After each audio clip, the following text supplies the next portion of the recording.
दे दंदनादन। मेरा नाम हर्षवर्धन। तो देखिए दोस्तों, हमारी team prime factor the x factor of your success के नाम से आपके साथ इंटरैक्ट होगा और इस प्लेटफॉर्म पे आपके लिए जेई के रिलेटेड टिप्स और ट्रिक्स और हर तरह की अपडेट्स भी मिलेंगे। और हमारी एक वेबसाइट भी डेवलपिंग स्टेज में है और एक बार वेबसाइट जब तैयार हो जाएगी तो उसमें आपके लिए हर तरह की इंजीनियरिंग एंट्रेंस एग्जाम के लिए mock test, study material, notes सब कुछ मिल जाएंगे। और इसमें ना सिर्फ जेई बट मानिए वीआईटी, ट्रिपली, SRM JEE, BITSAT, WBJEE, ऐसे कई तरह के इंजीनियरिंग एंट्रेंस एग्जाम के मटेरियल मिल जाएंगे जो कोई और प्लेटफॉर्म पे ढूंढना बहुत मुश्किल है। तो चलिए भाई लोग, विदाउट एनी फर्दर डिले हम आज के टॉपिक के ऊपर बात कर लेते हैं। तो हम आज डिस्कस करेंगे वो क्या 5 की डिफरेंसेस है एक 98% स्टूडेंट और एक 60% स्टूडेंट के बीच में। तो पहले पॉइंट के बारे में बात करते हैं, वो है कंसिस्टेंसी।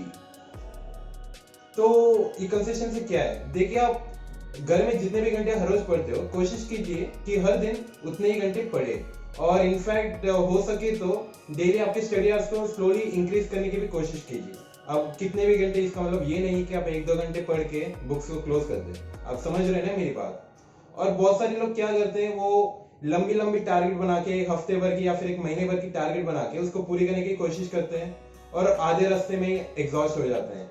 तो ये बिल्कुल भी मत कीजिएगा, ये बहुत बड़ी गलती है। इसके बजाय आप एक छोटी छोटी टारगेट्स रखिए ना, 1 घंटे या फिर एक आधे दिन की टारगेट या फिर एक डेली टारगेट कि आज मैं ये टॉपिक कंप्लीट करूंगा या ये मॉक टेस्ट लिखूंगा। छोटे छोटे टारगेट्स कंप्लीट कीजिए और इसी को आप 21-22 दिन तक कीजिए और ये आपकी आदत बन जाएगी और आपको कोई रोक नहीं सकता, ठोक नहीं सकता। तो चलिए हम हमारी दूसरी पॉइंट के बारे में बात करते हैं, ये है एक्यूरेसी। देखिए, एक्यूरेसी एक बहुत अंडररेटेड टॉपिक है। इसके बारे में आपको बहुत सारे लोग इसके बारे में कुछ बताते नहीं है, लेकिन ये बहुत इंपॉर्टेंट फैक्टर है। तो ये टॉपर्स ना मॉक टेस्ट या फिर कोई भी एग्जाम में इतने एक्यूरेट क्यों होते हैं? क्योंकि वो अपने कॉन्सेप्ट के साथ क्रिस्टल क्लियर रहते हैं।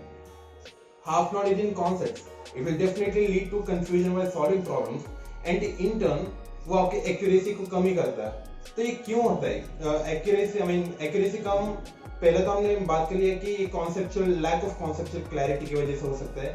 सेकंड, ये अगर आपके दिमाग में बहुत सारा कचरा भरा हो, कचरा की इन द सेंस बहुत सारा टेंशन अगर आपको हो रहा है या फिर आप क्वेश्चन के ऊपर कॉन्सेंट्रेट नहीं कर पा रहे, आपके अंदर बहुत नर्वसनेस हो रहे, इसके वजह से भी एक्यूरेसी कम हो सकता है।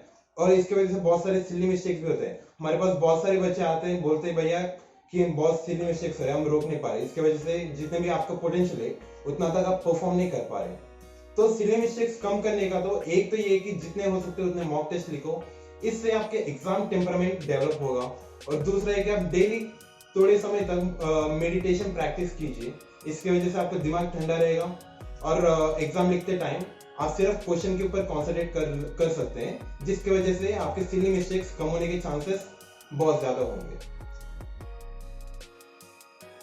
तो ये एक्यूरेसी के बाद अब हम तीसरे पॉइंट के बारे में बात करेंगे, ये है स्टेइंग मोटिवेटेड। अब क्या होता है कि जो हमारी मोस्ट ऑफ द जेई जनता है, they tend to lose interest in studying JEE after few days. ये क्यों होता है? क्योंकि मतलब उनके पास इतना मोटिवेशन नहीं रहता है, वो अलग चीजों में डिस्ट्रैक्ट हो जाता है। लेकिन टॉपर्स क्या अलग करते हैं? They just live in the dream of their colleges. और क्योंकि आप जेई लिख रहे हैं आपके ड्रीम कॉलेज पाने के लिए, तो आपको भी अपने ड्रीम कॉलेज के साथ एक बॉन्ड बनाना चाहिए, एक मोहब्बत क्रिएट करना चाहिए और वही मोहब्बत आपके लिए एक मोटिवेशन के जैसे काम करेगा। जैसे कि आप कभी कभी आपके कॉलेज के कैंपस टूर देखते रहिए, उसके फैक्ट्स पढ़िए, उसके प्लेसमेंट्स पढ़िए, तो जो भी आप अपने ड्रीम कॉलेज के साथ एक बॉन्ड बनाइए, वही आपको अपने जेई के सफलता की तरफ ले जाएगा। तो ये स्टेइंग मोटिवेटेड का, और अगर बाकी कोई भी आपको मोटिवेट करेंगे वो बस टेम्परेरी है, ये आपके अंदर होना चाहिए। और कैसे होगा? अगर आप अपने ड्रीम कॉलेज के बारे में हर वक्त उसी के ऊपर आपका नजर जमा रहे। तो चलिए हम हमारी 4th पॉइंट के बारे में डिस्कस करते हैं, ये है balance between smart and hard work. तो देखिए, बहुत लोग आपको इसके बारे में बोलते होंगे कि don't do hard work do smart work, लेकिन मैं कहता हूँ you have to do balance between smart and hard work. तो पहले हम समझते हैं स्मार्ट वर्क क्या है और हार्ड वर्क क्या है। स्मार्ट वर्क ये होता है कि अगर आप कहीं अनइम्पॉर्टेंट टॉपिक से जे के लिहाज से उसको छोड़ दें, या फिर कोई लॉन्ग डेरिवेशन या फिर कॉम्प्लेक्स टॉपिक से उधर आप फॉर्मूलाज या फिर ट्रिक्स या फिर रिजल्ट्स याद रख के चले जाएं, या फिर कहीं कहीं तुक्का मारना, ये जो भी तुक्के मारने की स्किल्स लगाते हैं उसको स्मार्ट वर्क बोलते हैं। और हार्ड वर्क क्या होता है, मतलब हार्ड वर्क का एक्सट्रीम बोल रहा हूँ मैं, ये होता है कि फॉर एग्जांपल आप सेमीकंडक्टर से 200-300 क्वेश्चन सॉल्व कर लिए, या फिर फ्लूइड डायनामिक्स जहाँ से ज़्यादा क्वेश्चन मेंस में नहीं आते हैं उधर आप एडवांस लेवल के क्वेश्चन सॉल्व करके चले गए, या फिर मैथमेटिकल रीजनिंग में आप 5-6 घंटे स्पेंड कर रहे हैं, ये होता है हार्ड वर्क। तो आप ना तो सिर्फ स्मार्ट वर्क ही कर सकते हैं, और इसका मतलब ये नहीं कि आप सिर्फ हार्ड वर्क ही करना चाहिए।